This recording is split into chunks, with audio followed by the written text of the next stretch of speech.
ఉమ్మడి పాలమూరు జిల్లాకు సంబంధించి మాజీ మంత్రులు అదేవిధంగా చిట్టెం రామారెడ్డి గారు అందరికీ రావడం జరిగింది. బాధాకరమైన విషయం, దాదాపు 8 గేట్లలో రూపులు దిగిపోవడం, 32వ గేట్ అయితే టోటల్గా లీక్ అవుతా ఉంది. ఇప్పుడు ఏమాత్రం రిపేర్ చేసే పరిస్థితుల్లో లేదు, ఎందుకంటే వాటర్ మొత్తం జూరాల నిండా వాటర్ ఉన్నాయి. యాక్చువల్గా ఇది ఎండాకాలంలో మార్చి తర్వాత ఏప్రిల్లో చేయాల్సిన పనులు పట్టించుకోని కారణంగా, కాంట్రాక్టర్ ఫైనల్ అయిన తర్వాత కూడా పట్టించుకోని కారణంగానే ఇలా ఈ నీళ్ళన్నీ వేస్ట్ పోతా ఉన్నాయి.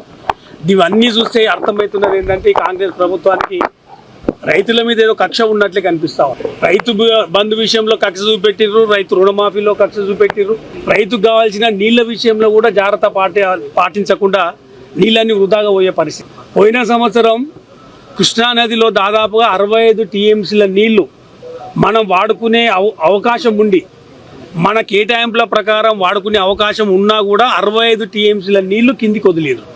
అంటే ఎందుకు సకాలంలో మనం లిఫ్ట్ చేసుకోలేక. పోయిన సంవత్సరం మాకు జ్ఞాపకం ఉంది, కోయిల్సార్ లిఫ్ట్ జూరాలకు నీళ్ళు వచ్చిన తర్వాత 12వ రోజు స్టార్ట్ చేశారు. 2 రోజులకు స్టార్ట్ చేసారు, కరెక్ట్ గంటకే మోటార్లు రిపేర్ అయినాయి. మళ్ళీ 12 రోజులకు స్టార్ట్ అయింది. ఏమైందని అధికారులు అడిగితే సార్ మోటార్లు రిపేర్. ఆ మాత్రం కామన్ సెన్స్ ఉండాలి కదా, ఎండాకాలంలో కదా రిపేర్లు చేసుకోవాల్సింది. కేసీఆర్ గవర్నమెంట్లో అన్ని ముందే ఎట్లా రిపేర్లు అవుతా ఉండే.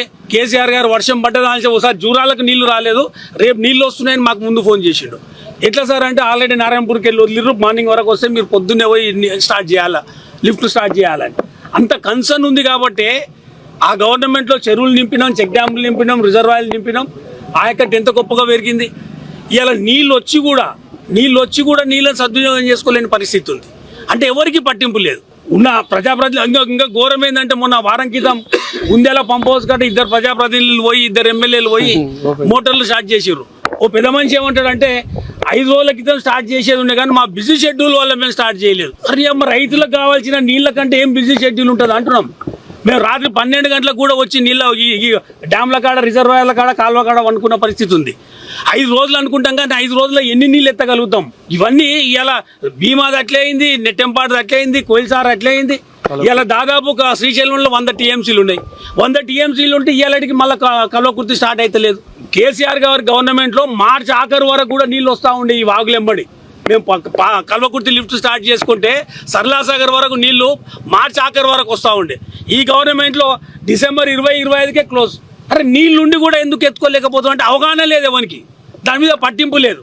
ఇలా కాంట్రాక్టర్ పారిపోయింది. ఎందుకు పారిపోయింది? ఆల్రెడీ 11 కోట్లు శాంక్షన్ అయిన కాంట్రాక్టర్ ఎందుకు చేయలేకపోయాడు?